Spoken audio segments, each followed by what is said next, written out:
on a roll with sports documentaries recently, and two of them I've recommended. Now I'm going to recommend a third. The first is a non sequitur because it really doesn't fit with where I'm going, but it's called Sunderland Till I Die. And for those of you who like Ted Lasso, you will love Sunderland Till I Die because it's a real life documentary about the embedding of a media crew in a Northeast England football club. And it's just sensational. So for you Lasso fans, I give it a big thumbs up. Then I watched Untold. It's also a Netflix show, Crimes and Penalties. I'd never heard of this minor league hockey team in Danbury, Connecticut, owned by a guy with alleged mob ties who gives his 17-year-old son control of the franchise, and they try and remake the team as the 1970s era Broad Street Bullies, the Philadelphia Flyers. Great programming. And maybe it's just because I've had good experience recently with these sport documentaries that last night I stumbled into a show called Untold, Breaking Point, an inside look at the mental health challenges that derailed American tennis star Marty Fish's career.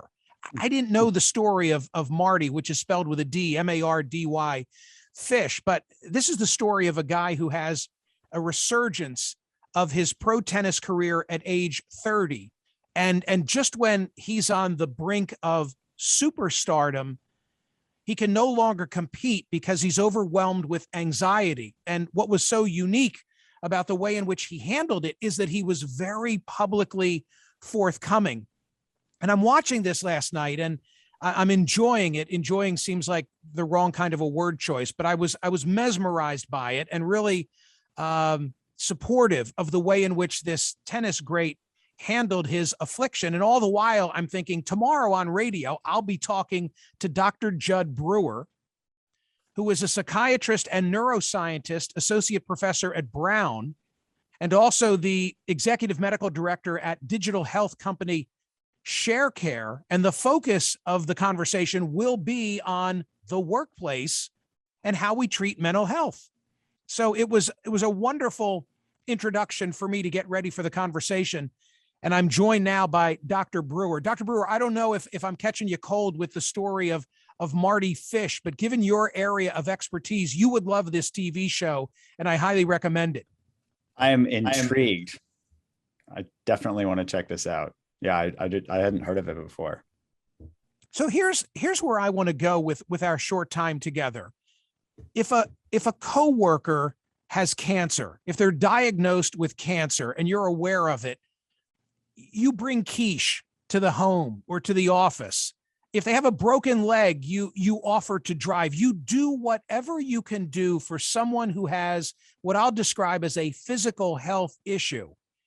But as a society, we've still not come to terms with what should be our response to someone who has a brain health issue.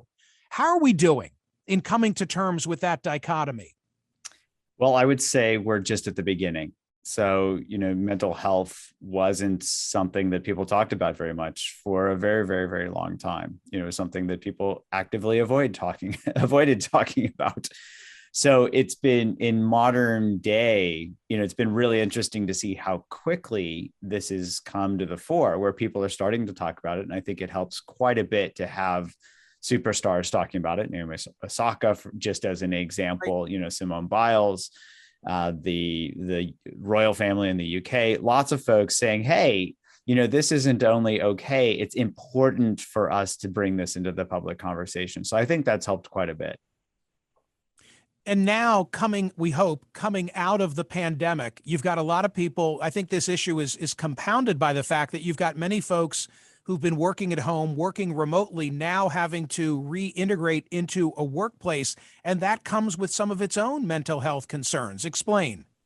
Well, there are about 20 different things we could talk about here, but let's just talk about one of the obvious ones, which is our brains really don't like uncertainty. Our brains are set up for survival to try to predict the future. And so we get used to things, we get used to working in the workplace. Then we get used to working at home. Then we go back to the workplace, and suddenly that workplace is unfamiliar. And so just understanding that change is scary can help us start to normalize, oh, wait a minute, we're all feeling a little off here because our survival brains are saying, hey, is there danger out there? When in reality, well, there certainly can be some danger out there. But I think in reality, we're all doing the best that we can to try to make things safe. And we've just got to identify, oh, this is unfamiliar. Unfamiliarity does not equal scary. And that's a good place to start. So is there a strategy that you can suggest? I'm sure it's much more complicated than you can offer in the span of a soundbite, but for those who might be experiencing anxiety now, having to go back into a bit of an unsettled environment, what would you recommend? Well, one thing I would say, and I wrote, there's like a 3-step process that I detail in this Unwinding Anxiety book that just came out this spring. But the idea is that if we don't know how our minds work, we're not going to be able to work with them. So that's the first step, is just mapping out our minds. And for a lot of people, they're not even familiar. I didn't even learn this in residency, that they're not familiar with the fact that anxiety can actually be driven habitually. So anxiety can trigger us to worry. It can trigger us to stress eat. It can trigger us to distract ourselves and all these things. And if we don't realize that that's the issue, that it's driving these habits, we're not going to be able to work with them. So that's the first step that I would say for anybody, is to just start to map out these habit loops. Like, what's the trigger? What's triggering my worry? What's triggering my procrastination? What's triggering my, stress eating? And then what am I getting from that? What am I getting from it helps our brains start to recalibrate based on reward value, because our brains are going to only change behavior based on how rewarding or unrewarding they are. So if we can really see that clearly and see, oh, worrying's not keeping my family member safe, it's not solving the problem, it's not doing whatever, it helps us be less excited to do that in the future. And that's the first step to really break out of some of these unhelpful habits. How about from the perspective of an employer that wants to do the right thing and wants to be nurturing and supportive of employees? Yes. Well, I'm glad you bring that forward, because I think more employers are doing this and they're seeing it's good for their employees' health and it's good for business. So the first thing is for them to kind of have a basic understanding of what their employees might be going through, so that they're not just trying to foist something on their employees or trying to fix their employees. If a boss is uncomfortable or something, they might do something to, try to help an employee, but it's actually out of their own discomfort trying to make that go away. So, in psychiatry, we have this phrase, don't just do something, sit there. And so the idea is, if we can just sit with somebody's discomfort, if we can sit and help ourselves understand where they're coming from, that already helps everybody take a step forward. Something else happened yesterday, just in my routine, that has applicability to this. Not only watching a movie on Netflix about a tennis star who was very forthcoming, but I participated in a Zoom call. I'll describe it as a potential literary project that involved 6 or 7 of us. And one of the participants yesterday, in describing his or her background, spoke openly of their bipolar disorder. And it was relevant in a way that I don't feel comfortable in sharing, but it was relevant to the dialogue. So it was very natural. And he or she simply said, as a result of my bipolar illness, I XYZ. And it fit in the conversation, and it didn't raise any eyebrows. Everybody continued on with the objective of the call. And then I reflected on it later and I thought, what if I were making widgets? What if I were in a typical American workplace, whatever that might be, and someone similarly said that? I'm afraid that an employer might think, I don't know if they're up to the task. Yes. So here, I think, it's hard to, take specific instances and say, oh yeah, widgets, yes, widgets, no. But one thing that we all probably can relate to is the fact that we all have some level of anxiety, to one degree or another. Some of us have very little, and then they get anxious over a certain situation. Some people wake up just feeling anxious, the first time they wake up out of bed, and they're anxious all day.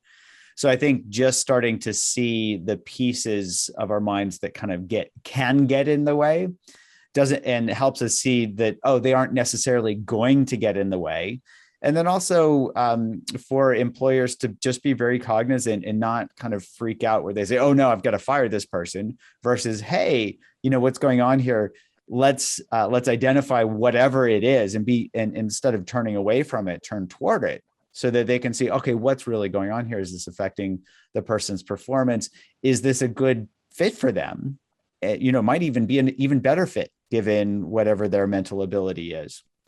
And then knowing that they can refer as necessary. There are lots of resources to help employees, and the employers can make sure that they have those in place to help employees when it's something that a boss, can't handle. Because I think a lot of bosses feel like they've got to handle things themselves. And I think that's tremendously anxiety provoking for them and can lead to, outcomes that aren't optimal. Well, if they step back and see if they're getting caught up in whatever the moment is and say, oh, wait a minute, I'm starting to get anxious about this. This anxiety is making me not make great decisions. Can I take a moment and calm down?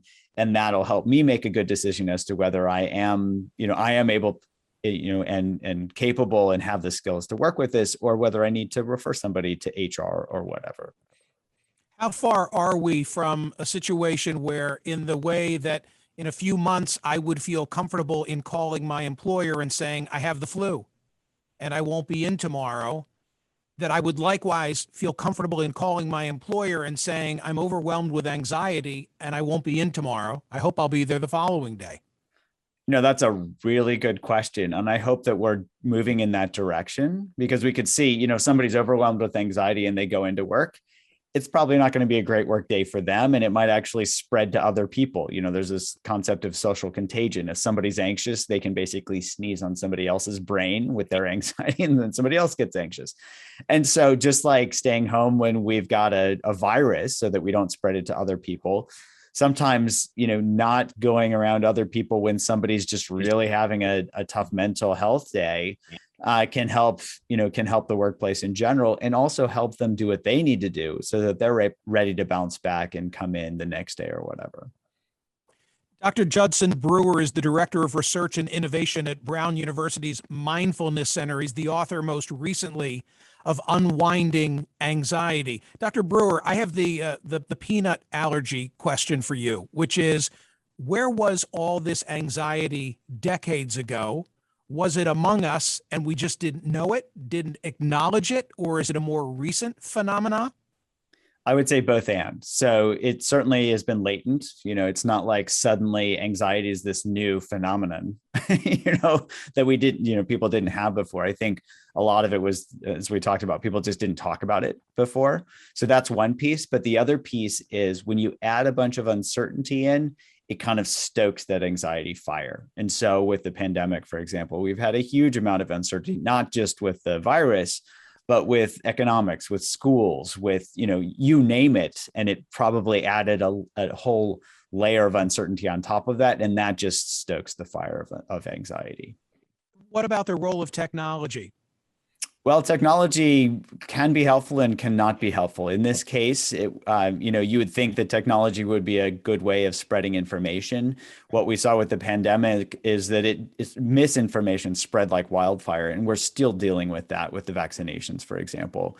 So, misinformation, there was a study showing that it spreads 5 times faster than, fake news spreads 5 times faster than real news. And so where we would hope we could turn to trusted sources of information, just the ease and convenience of social media, for example, really helped fear spread. It helped panic spread. Remember the run on toilet paper for whatever reason. There's a great example of social media not being helpful in the case where it could have been helpful. So here, I'd love to see social media spend more time spreading kindness, spreading connection, spreading, let's do this together, as compared to the divisiveness that often we see spread.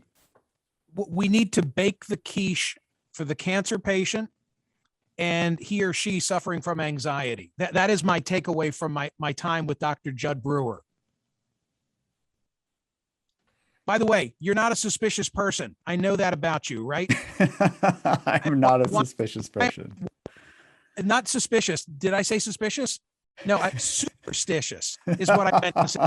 You are not a superstitious. Pardon me for saying that incorrectly. You are not a superstitious person. Why am I saying that? That's a great question. We'll have to find a couch and talk about it some other time. No, we won't. You have a black cat that's been walking to and fro behind you for the totality of our conversation. The next thing I'm going to see is we're going to pull the camera away and there'll be a ladder that you're sitting under. Absolutely. I am breaking all of the stereotypical superstitious modes just because I've got a new kitten who loves to Zoom bomb. Yes. Wish you good things. Thank you for all that. That was very, very insightful. Thanks for having me.